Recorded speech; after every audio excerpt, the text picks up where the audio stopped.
ini kok adem. Ya, semenjak Bapak jadi Kalapas di situ adem-adem saja. Sebelumnya itu ada perkelahian, ada ini, ada itu. Nah, ini gimana kuncinya apa?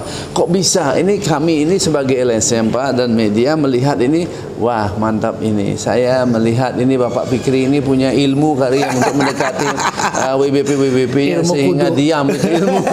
Nah, coba jelaskan gimana tata cara pembinaan WBP itu kok bisa akur dan senyum semua. Apa ilmunya Pak Kalapas?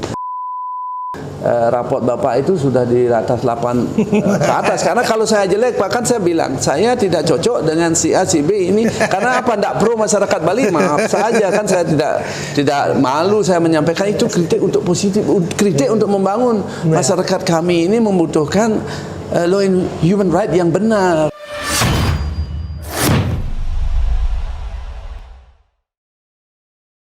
Selamat datang di Jarak Podcast. Pagi hari ini saya bersama Saudara Fikri Jayasubing. Beliau adalah Kalapas kelas 2A Kerobokan Bali, Denpasar. Beliau adalah sosok yang rendah hati. Saya sapa beliau dulu. Om Swastiastu, Pak. Om Swastiastu. Ya, Assalamualaikum warahmatullahi wabarakatuh. Salam sejahtera bagi kita semua. Namo Buddhaya.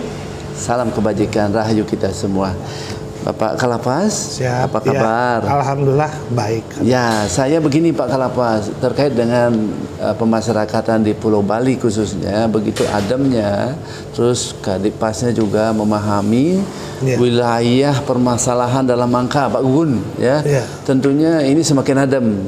Nah, dari riak-riak kemarin itu banyak sekali riak-riak, ada yang berkelahilah di dalam lapas, ada yang ini itulah memang hal yang sudah biasa karena negara belum mampu mengatasi itu karena situasi dan kondisi. Pertanyaannya saya ini mungkin sedikit agak ke teknis Pak Kalapas. Sebenarnya lapas Kerobokan itu yang wajar itu isinya berapa sih? Itu berapa orang sih sebenarnya yang wajar? Yang wajar lapas Kerobokan itu kapasitasnya hanya kemarin sebelum kita lakukan pembongkaran, karena saat ini kita dalam tahap penataan ulang bangunan. Baik. 325 orang. Tunggu sebentar. Terus 300 sekian. Terus sekarang isinya berapa? Kemarin setelah kita lakukan pembongkaran 4 blok, kapasitasnya menjadi 215 orang. Saat ini dihuni 1056 orang. 1056 orang. Itu bagaimana caranya menangani itu? Membina mereka, ini kok adem. Semenjak Bapak jadi Kalapas di situ, adem-adem saja. Sebelumnya itu ada perkelahian, ada ini, ada itu. Nah, ini gimana kuncinya apa? Kok bisa? Ini kami ini sebagai LSM Pak dan media melihat ini, wah mantap ini. Saya melihat ini Bapak Fikri ini punya ilmu kali yang untuk mendekati WBP-WBP-nya sehingga diam itu ilmu. Nah, coba jelaskan gimana tata cara pembinaan WBP itu kok bisa akur dan senyum semua. Apa ilmunya Pak Kalapas?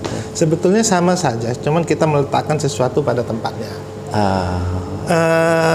Lapas Kerobokan itu kan dihuni dari berbagai suku, ras yang ada di Indonesia. Karena saya anggap lapas internasional karena ada budayanya juga ya. Dari ada 71 negara dan hampir seluruh wilayah Indonesia itu ada perwakilannya. Dan mereka pada dasarnya orang-orang baik. Tapi bagaimana kita memanage mereka, teman-teman. Yang penting teman-teman kita bersama-sama petugas. Sebetulnya saya tidak bisa apa-apa, tapi itu kita komitmen petugas bersama untuk melayani mereka. Kita samakan mindset, mereka adalah keluarga kita, mereka saudara kita, yang sama-sama punya jadi tanggung jawab kita untuk membina mereka. Mereka orang-orang yang potensial, karena hampir rata-rata mereka usia-usia produktif. Jadi dengan usia potensial itu kita beri mereka kesempatan untuk berkarya. Segala sesuatu kita salurkan. Jadi untuk melakukan hal-hal negatif itu berkurang. Dan perlakukan mereka sebagai manusia selayaknya. Kita perlakukan mereka, kita berikan hak-hak mereka tanpa ada sesuatu. Pokoknya apapun hak mereka harus kita tunaikan, kita berikan dengan standar operasional yang ada. Nah, dengan begitu otomatis ada feedback dari mereka, mereka akan menjaga kita. Baik, Ya, baik, jadi baik. mereka sendiri akan melakukan apabila ada pelanggaran di dalam itu saat ini, yang menegur bukan lagi petugas, sesama mereka sudah memberi petugas. Untuk menjaga Iya. bersama lah, Iya, ya menjaga dijaga bersama lapas itu Iya. sehingga tidak riak. Karena kenyamanan itu kan mereka juga yang Mereka. merasakan. Baik, Jadi baik, hal itu yang kita lakukan selama kami lakukan bersama teman-teman selama saya dikerobokan. Baik. Sehingga terciptalah suasana yang rukun, damai, adem. Ya, kalaupun masih ada gesek-gesekan bisa terselesaikan, tidak bisa jalur komunikasi. Makanya saya selalu mengadakan rapat sama teman-teman perwakilan blok-blok setiap bulannya. Setiap ada permasalahan, apa kendala-kendala di lapangan, cepat kita atasi bersama. Baik. Sehingga tidak jadi besar. Berarti dengan kebersamaan, Iya. berarti Bapak mampu menangani Ya. itu semua. Wah, ini hebat sekali ya. Gini Pak, kan Kakanwilnya kan baru. Saya lihat itu kami nilai bagus sekali. Kadipnya bagus, terus Bapasnya bagus, Kalapasnya bagus. Saya kira ini SDM-nya Bapak-Bapak, leadership-nya itu memang brilian. Ini mesti harus dijadikan contoh di provinsi lain. Ada satu hal Pak, pertanyaan yang memang agak sensitif ya.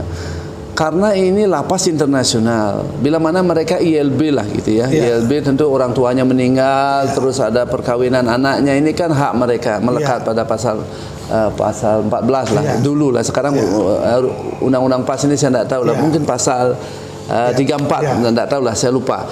Bagaimana? Ada nggak zona? Karena ada beberapa kriteria di luar negeri itu tidak boleh mengunjungi karena itu zona daerah rawan merah gitu. Apakah ada zona merah nggak untuk warga binaan di lapas? Mungkin anaknya nikah di Aceh atau nikah di Kalimantan, terus ini kan mesti harus benar-benar dijaga. Nanti dia tidak kembali lagi, apa risiko? Ada nggak zona-zona seperti itu di kelobokannya? Kami selama kami di sana, sama saya di sana, kita terapkan pemerataan pemberian hak. Jadi tidak ada kita, wah ini orang kasus ini. Selagi hak itu bisa kita berikan, kita lakukan sesuai dengan standar yang ada, standar operasional prosedur yang ada, kita berikan.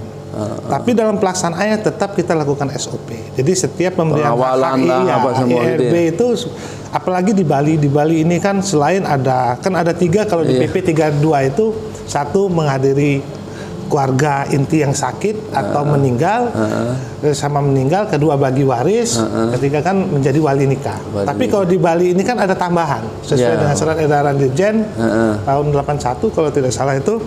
Ada yang potong gigi, ya kan, ada yang ngaben, ada itu kan. Nah, jadi kita tetap berikan tapi dengan pengawalan petugas. Makanya kita berikan kepercayaan kepada teman-teman warga kita, saudara-saudara kita di dalam, dan syukur Astengkara mereka bisa jaga itu. Ya begini Pak, kenapa kami wawancara ini? Kami mengikuti Bapak. Apa yang Bapak sampaikan benar enggak? Ternyata media kami, wartawan-wartawan kami, LSM kami mengikuti, ternyata benar. Bapak sudah melakukan hal yang benar, pengawalan dan lain-lain, sehingga duduk di sini dan saya tanyakan itu ya. Jadi sebelumnya udah kita ikuti Pak. Sebelum duduk ini kan repot juga kita. Ada jalan duluan ini. Iya, jalan duluan. Memang Bapak, memang kita bodoh, kita ikuti. Nah, karena ini kepentingan publik Pak. Siap. Karena Bali ini kan menjadi barometer Pak. Sedikit aja gejolak, ya khususnya kerobokan. Karena Indonesia itu ada lapas yang memang riskan. 3 Pak. Kerobokan, Sukamiskin, sama Cipinang sebelumnya. Tetapi kerobokan ini terkenal dengan narkotiknya, masalah narkoba ya. Kalau Sukamiskin terkenal dengan tipikornya. Ya, kalau Cipinang juga terkenal dengan narkoba dan pidana umumnya. Begini Pak. Adanya mungkin keputusan terkait dengan PP 99 pasal 34A ya, terkait dengan hak-hak warga binaan antara tipikor dan pidum. Adanya boleh dikatakan atmosfer baru ya. Dulu kan kalau tidak menjadi justice itu tidak bisa dapat remisi ya.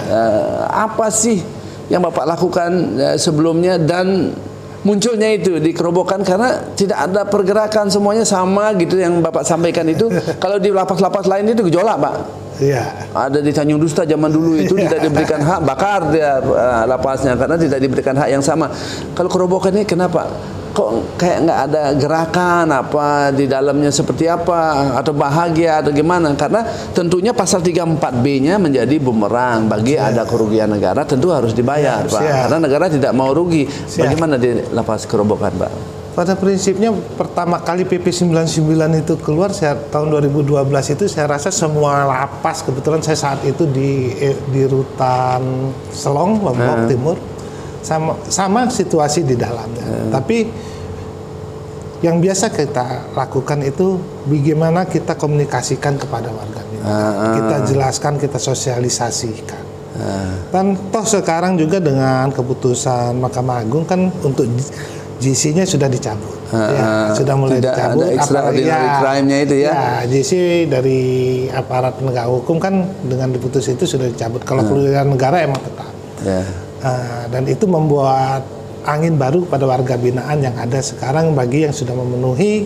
Kita sudah kemarin kita sempat ada kurang lebih 300, ada tambahan 300 orang yang kita usulkan remisi.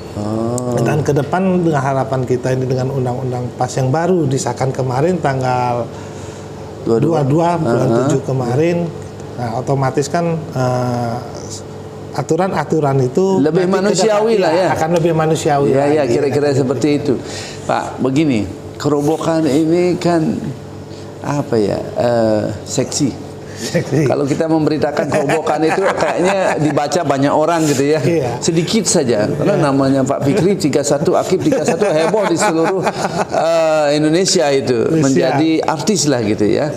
Apa yang Bapak lakukan? Nah, kemarin itu kan SID pulang. Terus banyak sekali. Nah, tentu ada memang namanya orang bermasalah masuk ke dalam pembinaan ya. Karena banyak tipe-tipe, Pak. Ada yang menerima, ada yang tidak. Gitu. Bagaimana kalau yang tidak menerima terhadap pembinaan di situ pasti dia ya kan? Nah, kan ini namanya manusia. Nah, saya sudah dengar itu kalau yang salah diberikan disiplin sampai masuk ke selti dan lain-lainnya, karena ini adalah memang SOP yang Bapak laksanakan. Apa yang Bapak lakukan bila mana warga binaan itu tidak ada apa-apanya, Pak? Karena ini kan susah sekali. Belangkunya mesti harus limas pun, terus tidak tahulah, ini memang hidup itu memang harus ada biaya. Bukan untuk memberikan sesuatu ke petugas, bukan, tapi biayanya mereka itu di luar dari dibiaya oleh negara. Kan ada orang tidak punya dari luar gitu, terus dibina di Kerobokan, terus pulang itu. Pernah nggak Bapak melakukan hal-hal yang memang sedikit volunteer? Seperti apa? Pernah nggak? Apa yang Bapak lakukan bila mana ada warga binaan yang seperti itu? Apabila kita sering kita temuin di lapangan itu warga binaan yang baru masuk tidak menerima dengan apa putusan dia, merasa dia tidak bersalah. Makanya disitulah fungsi kita memanusiakan mereka. Kita ajak ngobrol, kita diskusi permasalahannya itu, dan kita kasih pengertian-pengertian sehingga gimana mereka bisa menerima apa yang mereka, putusan yang mereka dapatkan, yang harus mereka jalani. Yang kedua terkait dengan bagi mereka yang memang tidak mampu. Sementara di Kerobokan mungkin bisa dicek, kita tidak pernah. Maksudnya pulang ke Jawa, pulangnya tidak ada transport. Apa yang Bapak lakukan? Kalau untuk teman-teman yang pulang ke Jawa, ke sana, kita berapa kali kita temuin mereka. Kalau saya berapa kali ketemu sama mereka yang orang jauh yang mungkin tidak di sini. Pernah satu kali ada yang dari Palembang segala macam. Ya, walaupun ala kadarnya kita sempat berikan mereka untuk transport. Ya, itu yang saya dengar. Ya, Bapak lakukan itu. Kita berikan transport untuk mereka sehingga mereka minimal bisa kembali ke keluarga. Ya, itu yang mulia sekali yang Bapak lakukan itu. Ya, sebetulnya bukan saya saja, banyak UPT melakukan itu, dan itu menjadi tanggung jawab dan kewajiban kita. Karena mereka juga kan kayak kata kita tadi, kita harus menganggap mereka sebagai saudara kita, keluarga kita. Bagaimana kita memperlakukan mereka, gitu juga mereka akan memperlakukan kita. Saya berpikirnya begitu saja. Sederhana, sehingga ya sekarang kita bisa jalani semuanya ini setahun setengah selama di Kerobokan bisa berjalan. Satu setengah tahun sudah ya, kayak lagu aja 1,5 tahun. Ya ini lama ini. Ya mudah-mudahan didengar ini sama Pak Menteri, ini karirnya sebegitu bagus menjaga institusi Kerobokan loh dijaga. Iya, beliau sudah open bidding, berarti kisi-kisinya ini semua lapas Kerobokan itu setelah dari Kerobokan itu promosi, Pak. Amin. Nah, sehingga ini saya yakin juga Bapak mendapat tempat sesuai dengan karma Bapak, kalau orang Bali bilang Pak ya. Amin.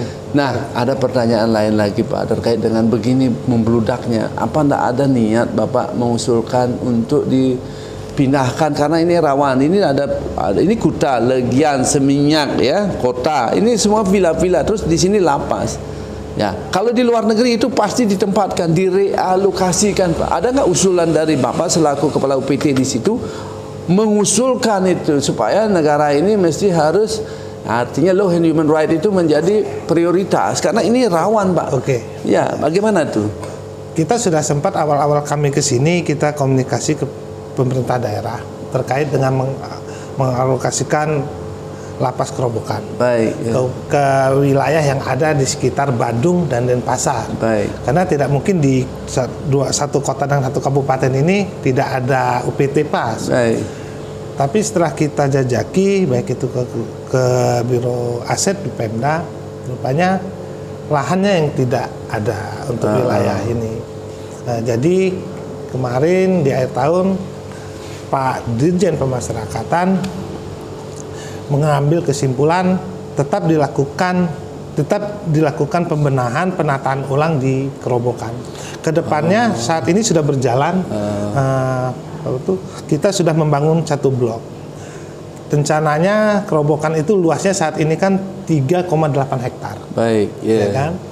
Itu akan dapat dibangun 5 blok hunian dengan kapasitas per bloknya 400 orang. Oh, ya, jadi kita tata ulang lagi bangunannya dengan bangunan bertingkat. Baik. Sehingga akan menambah kapasitas hunian yang ada. Yang tadinya 312, kalau dia dapat dibangunkan 5 blok, kurang lebih kapasitasnya akan 2.000. Wow, bahkan dibangun berestetika gitu lah. Iya, dengan konsep yang ada sekarang, konsep pola bangunan yang sudah ada yang telah ditetapkan oleh Dirjen PAS. Jadi dengan begitu memang posisinya tetap di tengah, tapi dari sarana pengamanannya, habis itu bangunannya sudah standar.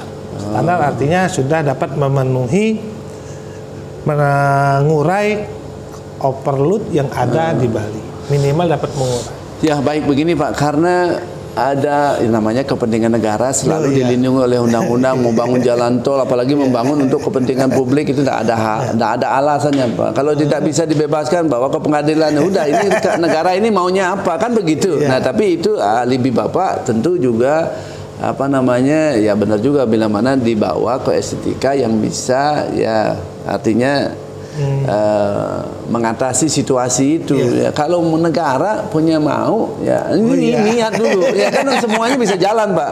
Nah, ini kan ada undang-undang kita mesti harus tapi saya akan pikirkan itu dan saya lihat nanti sejauh mana apakah berestetika dan keamanan untuk tamu-tamu, karena image-nya nanti ya.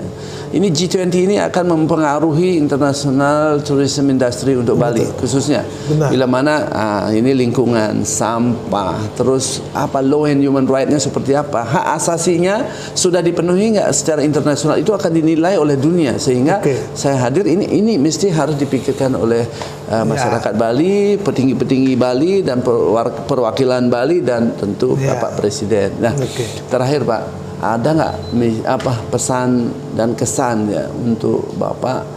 Ya ini kan selama Bapak menjabat ini ya pasti ada yang mungkin ada salah bicara selama Bapak dinas.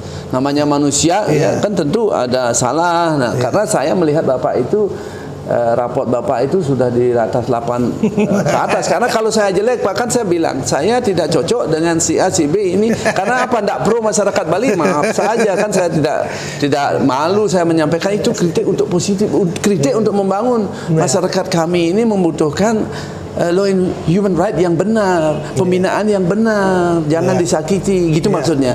Sehingga sekarang ini sudah sudah maju, undang-undang PAS sudah terbaru, haknya semuanya, dan kita bisa melihat secara nyata, apalagi WBP itu nanti bisa bekerja dan diberikan gaji. Itu kan hampir sama. Nah, tentu ini kalau salah harus dipertanggungjawabkan di dalam pembinaan. Ini hal-hal yang ya human normatif lah, Pak. Ada nggak pesan untuk masyarakat terkait dengan pemasyarakatan? Orang pada zaman dulu, ini penjara, takut ini. Apa yang Bapak mesti harus sampaikan, ikon pemasyarakatan zaman Soeharto dulu, ya. Sekarang ini sudah semakin membaik, semakin membaik. Nantinya itu pasti akan diberikan mungkin sanksi sosial kalau ada salah ini, mungkin dihukum di jalanan, sapu-sapu, karena ada restoratif justice sekarang, baik anak kecil maupun orang dewasa. Nah, gimana pendapat Bapak ini terkait dengan isu ini? Terkait dengan isu dengan disahkan undang-undang PAS yang baru, otomatis itu sudah mencakup dengan restoratif justice Jakarta. Itu yang kita harapkan. Jadi untuk kasus-kasus kedepannya kita harapkan insan-insan pemasyarakatan ini hampir sebagian besar mengharapkan apabila untuk pidana-pidana mungkin yang bisa diselesaikan di luar pengadilan. Nah, itu bisa diselesaikan di sana. Pertama, mungkin seperti yang disebutkan tadi, mereka bisa dijatuhkan hukuman denda atau hukuman sosial. Jadi otomatis tidak semua harus bermuara ke dalam lapas. Supaya negara irit. Selain itu juga mungkin kayak sekarang ini kita ketahui bersama, lebih dari 60% seluruh penghuni lapas itu kan kasus pemakai narkoba, pengguna narkoba. Apalagi di Kerobokan itu bukan 60%, hampir 80-75 ke atas. Karena dari 1000 itu kemarin kita cek kasus narkoba itu udah 800-an lebih. Jadi bagi pengguna-pengguna ini, pemakai korban-korban ini, dengan sekarang digalakkan dengan rehabilitasi yang dimotori oleh BNN, Polri maupun itu kejaksaan. Harapan kita ke depan mereka yang emang harus direhab. Karena mereka kan generasi muda, dan apabila selaku pengedar silakan dijatuhkan hukuman yang paling kecuali residivis kan, kecuali residivis. Kalau residivis harus tetap mereka harus tetap diperlakukan sebagai residivis. Saya kira itu. Dan harapan kita ke depan pemasyarakatan ini akan lebih maju, dan ke depan sinergi dengan penegak hukum akan lebih erat lagi seperti yang sudah kita jalani sekarang ini. Karena yang terlihat sekali dengan undang-undang baru ini, fungsi Bapas itu yang tadinya hanya di hulu, hanya di waktu setelah penjatuhan hukuman, hanya di dalam Bapas. Ke depan itu dari mulai ditangkap sampai proses pengadilan sampai dia itu, sampai penempatannya. Nanti sangat-sangat. Nah, di situ fungsi pemasyarakatan sudah berjalan dari awal. Jadi ke depannya baik itu akan lebih jiwa keadilannya akan lebih lagi. Baik Pak Kalapas, terima kasih. Saya sudah banyak dapat ini informasinya dari narasi anak buah, terus saya dapat dan langsung bicara sama Bapak, saya simpulkan Bapak rapotnya nilainya 8 ke atas lah menurut kami jarakpos.com. Demikianlah demikianlah bincang-bincang saya sama Bapak Fikri Jaya Subing. Tentunya namanya kita juga manusia, bila mana ada tutur kata kami yang salah, kami minta maaf. Saya sama beliau sama Kalapas kelas 2A Kerobokan dan Pasar Bali. Diakhiri dengan Agung Pramesanti, Om Santi Santi Santi. Assalamualaikum warahmatullahi wabarakatuh. Salam, namaste, rahayu kita semua.